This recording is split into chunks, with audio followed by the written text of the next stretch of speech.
Que esto se dio el día viernes, esta charla, muchachos, que fue una iniciativa del técnico de Boca, de Miguel Ángel Russo, y que tiene que ver con lo que se viene más actividad para Boca, más con esta situación de pandemia que estamos viviendo y que lamentablemente no afloja, y además estamos viendo en la calle que la gente como que le ha perdido un poco el sentido a esto y es preocupante, y el respeto. Claro. Para ello estamos comunicados con Tomás Orduna, que es infectólogo, él, del jefe del servicio de medicina tropical y medicina del viajero, trabaja en el Hospital Muniz y es uno de los asesores del presidente de la Nación, de Alberto Fernández, que el otro día, el viernes, allí en el complejo de Ezeiza, insisto, por una decisión de Miguel Ángel Russo, le dio una charla a los jugadores y a todo el cuerpo técnico de temas puntuales que tiene que ver con esto, ¿no? Con el coronavirus y con la situación que estamos viviendo. Doctor, bienvenido a Boca de Selección con Daniel Molcho, mi nombre es Fernando Presti, ¿cómo le va?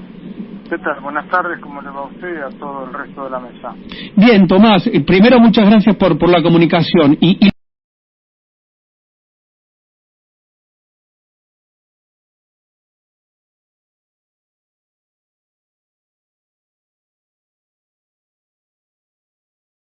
la verdad que es una iniciativa en estos tiempos de pandemia en donde las urgencias de la AFA parecen no estar acordes con lo que le está pasando al país. Está bueno que de Boca diga, bueno, muchachos, más allá de que tenemos la autorización de jugar todo, charlemos un poco del tema. Miren que esto no pasó, miren que esto sigue, está en un momento realmente álgido en el país. ¿Cómo fue la charla, Tomás, que dieron el otro día allí en el predio de Ezeiza? Bueno, en realidad es como la continuación y quizás el corolario de las consultas con las que había comenzado a, de alguna forma, asesorar o a dar una consejería cuando, ¿se acuerdan ustedes? En la burbuja previa al partido con Libertad, cuando sí, se tenía que concentrar, hubo un primer caso positivo y bueno, a partir de ahí vino el efecto dominó de alguna forma, y entonces yo ahí estuve con los colegas del equipo médico en una permanente consulta en un ida y vuelta para ir viendo cómo se podía manejar la cosa.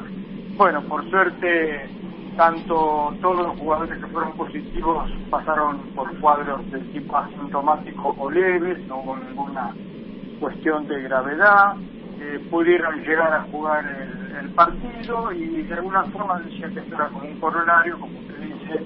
El señor Russo quería que pudiera tener una suerte de sáquese sus dudas, preguntas y respuestas con un médico de los que no solo había participado en esa situación de esa contingencia, sino, bueno, que estoy trabajando en el tema COVID, como el virus que usted lo mencionaba, y entonces acercarse para, un poco como usted mencionó, esto no ha terminado, hay que tener conductas preventivas, hay una parte del plantel que no se infectó, entonces tiene que tener doblemente conducta preventiva.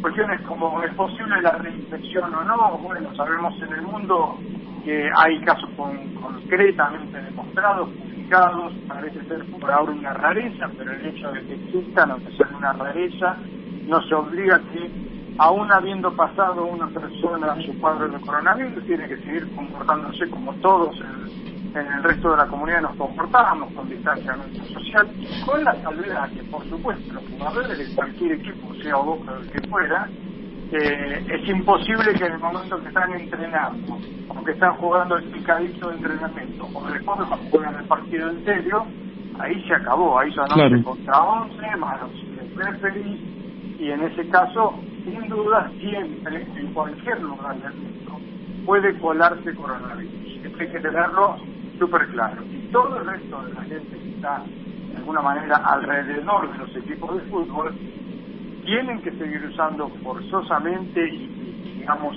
como una consigna fundamental, el barbijo, todo el mundo por supuesto tiene de mano, cada vez que puedo estar a 2 metros o más de una persona, lo tengo que estar.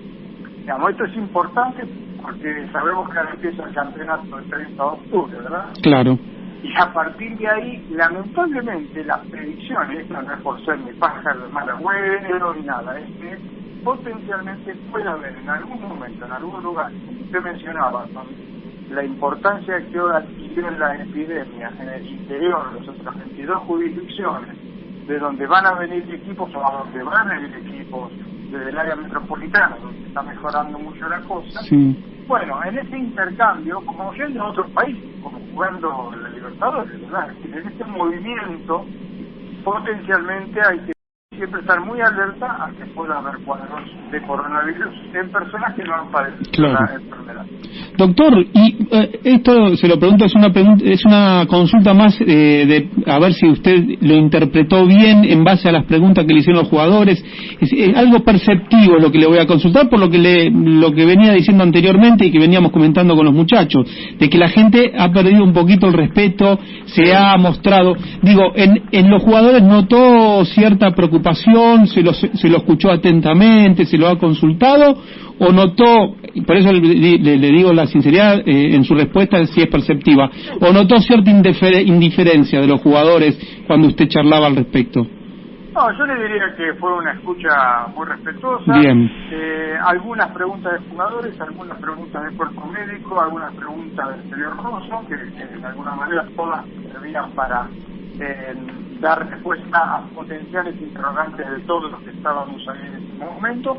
Es evidente que cuando uno trabaja con población joven siempre sabe que hay alguna cierta situación de sentirse muy seguro, ¿no? No es lo mismo el temor que puede sentir ante coronavirus una persona de 60 años que una persona de 20 y pico de años. Seguro. Pero ahí es donde entonces hay que siempre trabajar el tema, recordándoles dos cosas: que potencialmente pueden enfermar, cada tanto lamentablemente nos sorprende a alguien joven que tiene un cuadro grave, y segundo es cuando el joven puede perfectamente superar casi sin problemas un coronavirus, pero puede ser el vector, el que le lleva al coronavirus a un ser querido, a otra persona que tenga factores de riesgo para un cuadro grave, o por la edad, o por diabetes, o lo que fuera. Por lo tanto, esa suerte de querer generar conciencia es parte del motivo por el cual estuvimos ahí en la reunión el viernes. Doctor, cuando arrancó la charla, usted dijo que desde el primer momento, cuando se había adoptado la metodología de burbujas, y que pasó lo que pasó con el primer caso dentro de lo que fue la concentración y que derivó en ese efecto dominó, desde el mundo Boca y muchos nos hemos preguntado en qué había fallado, sobre todo también escuchándolo al médico en ese momento del plantel diciendo quizás habremos sido algo permisivos. ¿Usted pudo saber bien, o si nos puede contar, qué fue lo que pasó, por qué a tan estricta burbuja se hizo, Boca haya tenido ese terrible problema, porque al fin y al cabo fue el equipo que más contagios tuvo? Porque en realidad el tema es que usted imagina una burbuja como algo que llegamos todos el mismo día, nos hacemos el hisopado, damos negativo, por las dudas a las 48 horas se vuelve a hacer el hisopado, y así fue la cosa. Fue el lunes, después fue el miércoles, todos negativos. Pero esta enfermedad tiene un periodo de incubación que va de 2 días a 14 días. Por lo tanto, si yo tengo un periodo de incubación que el promedio es de 5 a 6 días, pero pudiera estar en un cuadro más largo, de 8 o 9 días, es posible también perfectamente, yo ingreso y no tengo ningún estigma de que estoy infectado. Y me paso el primer control negativo, el segundo control negativo, y el viernes a la noche, después un poco de dolor de garganta, una película, la mañana del sábado, dicho todo, pum, positivo. Para cuando yo tengo ese resultado, ya sabemos que las 48 horas previas al resultado positivo, al inicio del síntoma, es una persona ya contagia. Y ahí es donde entonces entendemos cómo fue la cadena de contagio. 48 horas antes del primer muchacho que estaba infectado, muchachos que compartieron entrenamiento, práctica, ya ahí pueden haber estado contagiando, y ahí viene la cadena. Y a pesar de todo el trabajo bien hecho que se hizo, y me permito decir que uno nunca sabe si esa persona, y hasta podría ser una de las posibilidades, tuvo la oportunidad de ser un supercontagiador. Un supercontagiador. Sí, supercontagiador por dos cosas en este caso. Una, porque lo que implica la práctica del deporte de grupo es la cercanía, es el cuerpo a cuerpo, el hombre a hombre, ¿verdad? Y a eso le agrega que quizás, por ejemplo, salir que emite mayor cantidad de virus, o sea, una cantidad importante de virus con sus secreciones respiratorias, básicamente la saliva. Por lo tanto, en los encuentros de las 48 horas previas, perfectamente ya hubo ahí una cadena de contagios. Además, podríamos hasta suponer que algunos de los que después estuvieron también con infección, por ahí lo habían traído desde fuera de la burbuja, y en este claro. de incubación también, que ya dijimos. Por eso es hasta 14 días lo considerado mundialmente como de potencial aparición de los primeros síntomas, aunque la media, el promedio está entre 5. Entonces, bueno, no hay burbuja en el mundo que haya demostrado la inviolabilidad ante el coronavirus. Han hecho burbujas turísticas, burbujas de deporte, en todas ha habido fallas en algún momento, por lo cual es muy complejo trabajar cuando hay un periodo de incubación tan prolongado. Doctor, estamos hablando con Tomás Orduna, el médico infectólogo del Hospital Muniz, asesor del presidente de la Nación. Nosotros veníamos hablando de que, bueno, vuelve el fútbol, vuelve la Copa Libertadores, pero son partidos puntuales, ¿sí? Juega un día Boca, otro día juega River, está el tema de que viaja otro equipo como Racing, bueno, listo. Pero ahora el fin de semana, del 30 de octubre, arranca muchísimas fechas, con partidos que se van. Entonces digo, para usted, ahí ya le pregunto una opinión, ¿es prematuro haber dado el ok para que arranque el fútbol, teniendo en cuenta que estamos en el peor momento de la pandemia, en el pico en donde los casos no bajan? Y a la vez le pregunto, ¿esto se aprovecha de que empieza el calor en la Argentina? Porque hay una leyenda que habla de que el virus no va a circular tanto ya habiendo calor, o eso ya quedó refutada esa teoría hace mucho tiempo. No, lo del calor, a ver, en un par de estudios nada más han hablado que el calor húmedo permite menos reproducirse al virus que el frío seco. Vamos a poner como dos extremos. Frío seco por un lado, mucha reproducción de virus; calor húmedo por otro, menos reproducción, pero no es ello. Significa, digamos, cuestión de cómo favorece o no la reproducción del virus. Okay. El modelo europeo nos mostró que después de 2 meses, entre 2 meses, 2 meses y medio de haber tenido una bajada, había comenzado agosto, que es un mes caluroso como lo más importante que hay en Europa de calor. Hay un famoso que se llama Ferragosto en Roma, que es insoportable, la gente se va de Roma porque es intolerable. Por el calor, sí. Un Madrid o una Segovia de agosto también es intolerable en el centro de España, y sin embargo durante todo agosto fue creciendo la segunda ola europea, que bueno, ahora ya sabemos si leemos que ha generado múltiples restricciones en toda Europa, toque de queda en París, es decir, lo que pasó en Israel hace un mes atrás, 3 semanas de fase 1 de cuarentena. Bueno, entonces el calor, el verano, no nos garantiza que no podamos tener rebrotes en el país. Primero tendríamos que terminar la primera ola que está ocurriendo en este momento con mucha fuerza, lamentablemente, en muchas provincias. Córdoba, Santa Fe, Tucumán, Mendoza, etcétera.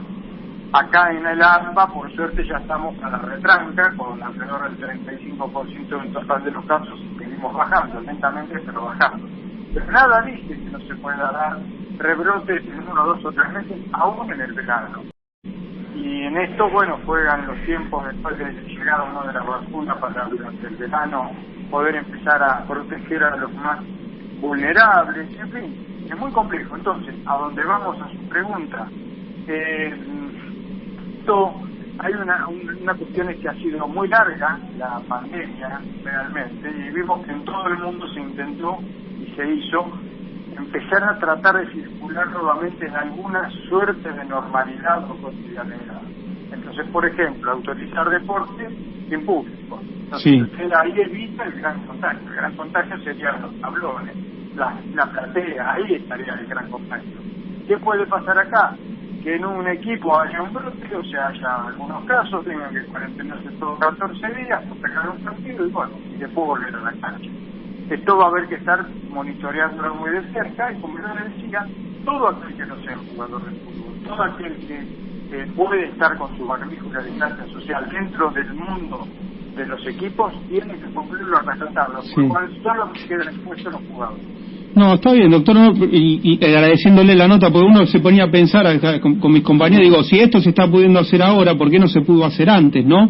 Cuando la circulación era menor, cuando no había tantos casos, digo, y se vuelve habiendo el punto alto, ¿no? Como usted bien marcaba, de mayores casos. Sí, yo creo que en eso puede por momentos a veces sonar desde algunas visiones como algunas contradicciones, ¿verdad? Se dice, a ver, ¿por qué no lo hicimos durante julio? Bueno, durante julio estábamos intentando que no ocurriera lo que lamentablemente ocurrió, que era la expansión hacia el interior del país. De alguna forma era ponerle un tacleado a que no fuera hacia el interior del país y dominarla acá en el área del agua. Claro. Bueno, acá lo hemos logrado, pero lamentablemente se ha expandido de una manera importante hacia el interior. En muchos lugares hubo mucho relajamiento con respecto a pensar que no iba a ocurrir. Lamentablemente llegó. En muchos no estuvieron en el primer momento con la respuesta necesaria a la contención y se dispersó como ocurre en toda Tucumán, en la parte de Santa Fe y demás. Me parece que evidentemente la gran extensión de la pandemia ha generado que, bueno, se intente volver de la mejor manera posible a ciertas situaciones de cotidianidad, como ocurrió ahora en el AMBA y en algunos lugares con algunas cuestiones de la escuela. Y en esto puede haber algo de prueba y error. Estamos hablando de una pandemia que es inusitada absolutamente para la humanidad y donde vemos que en todo el mundo ha ocurrido marchas y contramarchas. Sí, eso es verdad. Si usted quiere esa famosa frase que dice más de mucho consuelo de tonto, puede ser sonar así, pero es real que se hace una suerte de prueba y que a veces anda muy bien y en otras hay que volver atrás. Seguro. Lo que vuelvo a insistir, Israel, París, Roma han tenido que dar marcha atrás a una serie de aperturas. En algunos fueron escuelas, en otros fueron deportes, en otros fueron los shopping, los bares o los restaurantes hoy están cerrados en París fuertemente. Entonces, en esto de ida y vuelta es como vamos surfeando una pandemia, insisto, inusitada, que estamos aprendiendo y que tenemos la esperanza de que podamos algún día controlarla con vacunas. Mientras tanto, el control con distanciamiento social fuertemente. Horacito Zamudio, una consulta para el doctor Orduna. Sí, ¿qué tal, doctor? Buenas tardes. ¿Qué tal? ¿Cómo le va? Bien, ¿qué pasa con el mundo oriental que aparentemente... Ahí está. ¿Cómo? ¿Qué pasa con el mundo oriental que aparentemente no está sufriendo absolutamente nada? Ni Japón, ni Tailandia, ni Vietnam, ni China están sufriendo, sobre todo China, que fue el origen de este problema. Sí, es una buena pregunta, respuesta parcial, porque la certeza absoluta no está. El mundo oriental se maneja, primero que nada, si usted recuerda desde China y después cuando empezó que hubo los casos a partir del desembarco de un crucero en Japón, después los primeros casos que llegaron a Tailandia, etcétera, el uso del barbijo no se ha cuestionado nunca en el mundo oriental. Rápidamente todo el mundo hizo uso del barbijo y en la distancia social, todo lo que tiene que ver con el distanciamiento social, no abrazarse, no darse besos, no darse apretón de manos, mantener 2 metros entre persona y persona, todo eso es casi natural en el mundo oriental.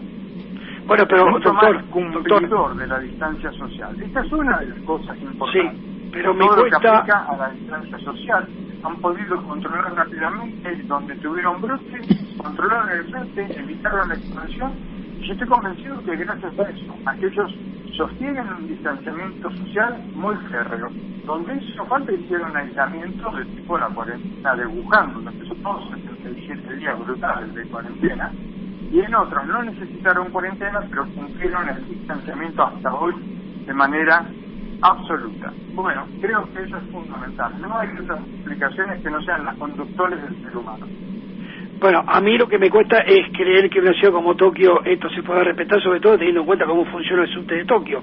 Pero los orientales no tenían ya ellos un par de gripes o un par de estos COVID previos que pueden haber hecho que tuvieran una inmunidad superior al resto de la humanidad. Si les podría haber dado algún tipo de protección el COVID anterior, que es el SARS-CoV-1 del año 2003. Sí. Me pregunta, perdón, porque lo escucho muy lejos. Sí existe. Ellos han estado... El famoso SARS del año 2003-2004, que fue cuando tuvo solo 10.000 personas, estuvo muy acotado y se resolvió con cuarentena, como la de ahora, y no hay una explicación del todo acabada por qué aquel desapareció. Este virus desapareció de la sala de la tierra. Y de alguna manera, que se llama también SARS-CoV-2, es porque tiene una homología desde el punto de vista genético muy poderosa con aquel. Pero no se considera que es el descendiente de aquel virus. Aquel virus desapareció. Las razones no las sabe nadie con certeza, porque del mismo modo hubo cierta posibilidad de que esto ocurriera, y así es como lo veíamos en enero, febrero, un poco más tranquilos. Resulta que da toda la sensación, con ya casi 40 millones de infectados y en todo el mundo dando vueltas después de casi un año, evidentemente tiene otras características. El mundo oriental no está protegido por aquel, por lo cual, por ahora, las cuestiones son básicamente de comportamiento para pensar por qué no tienen el mismo tipo de explosión epidémica. Bueno, muchas gracias, doctor, por mi parte. Doctor, un placer, Tomás Orduna, infectólogo, le agradecemos por... ¿De qué cuadro es usted, doctor? Bueno, yo se lo comenté a los muchachos el otro día en el arranque, cuando el fútbol para mí fue algo pasional y que me hacía estar muy nervioso ante un partido, entre mis 10 y 14 años fui boxero. ¿Y qué pasó? ¿Perdió esa pasión? Escúcheme, usted imagine que yo pensaba en Ratín, en Roma, en Rojas, claro, en Sorini, para que se ubique en qué época hablamos. Sí, recién hablo me ubico y Horacito, vos sabés muy bien de lo que está hablando el doctor, sí, bueno, ¿no? Yo tengo 64 años, así que obviamente... Claro, pero digo, más allá de esa pasión que quizás ya no es, lo conmovió el otro día charlar ahí en el predio de Boca, con los jugadores. La primera vez yo no creí que la profesión me iba a dar la posibilidad de estar con todo el plantel de Boca y con toda su gente en ese predio maravilloso que no conocía, así que fue como un premio casi de fin de carrera. Bueno, mejor, me alegro por usted y le agradezco otra vez la comunicación y la explicación en Boca de Selección con Daniel Moyo. Le mandamos un abrazo, Otro para ustedes, que pasen buena tarde. Y usted también, ahí estaba, Tomás Orduna, el médico infectólogo, jefe del Servicio de Medicina Tropical y Medicina del Viajero del Hospital Muniz, que estuvo dando el día viernes una charla sobre esta pandemia que parece no tener fin, que hay que seguir adelante con la proyección de la pandemia y los cuidados que hay que tener ante los jugadores, cuerpo técnico, y que le han prestado muchísima atención. Así que, más que interesante la charla, nosotros nos vamos